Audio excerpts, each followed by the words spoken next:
Martina, hi, how are you? Jason, Good, nice how to are you? meet you. Nice to meet Nice you. to meet you. All right, let me just get you framed up here real Okay. quick.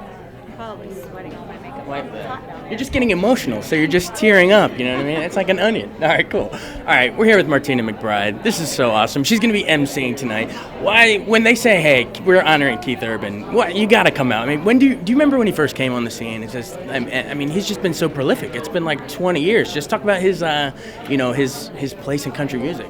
One of the legends now. Absolutely. Keith is one of the most giving people that we have, and he's also such an artist. You know, he's got his own style, and he's a talented guitar player, writer, singer. I mean, he's just got it all. And we all love him. You know, we're all so proud to have him be part of country music, and so it's great to see him be honored. He gives so much back.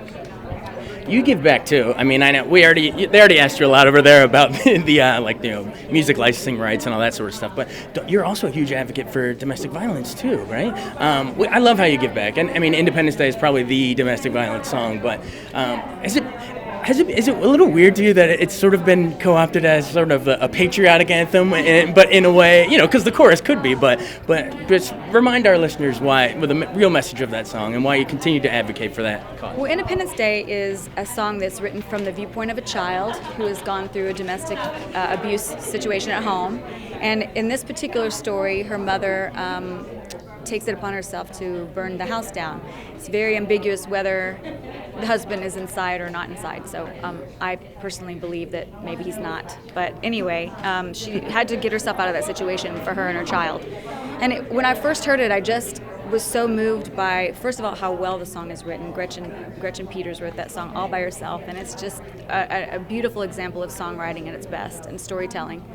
And then it just struck a chord with so many people. I got all these letters and people telling me how that song gave them the courage to leave this abusive situation, or made them feel like they weren't alone, that there was somebody out there that knew what they were going through, which is really the power of music, and that's why we're here today. Well, they're giving me the last question signs. But just bringing it, sort of wrapping it up to with the Grammys on the Hill and everything. The lyric that reminds me of this the most is, what is it, in any way, sing it anyway, that one, when it's like, the country's so divided, and it's hard to believe that tomorrow will be better than today. That's your line. Right. Why is it important for events like this and music in general just to sing it anyway? Well, music is healing. Music can heal. It's powerful, and that's why we're here, is to do what we can to keep it going and to nurture the new generation of songwriters and artists that are coming along. Well, we're looking forward to what you have in store tonight. Thank you. Nice to meet you. So sorry, we'll come back.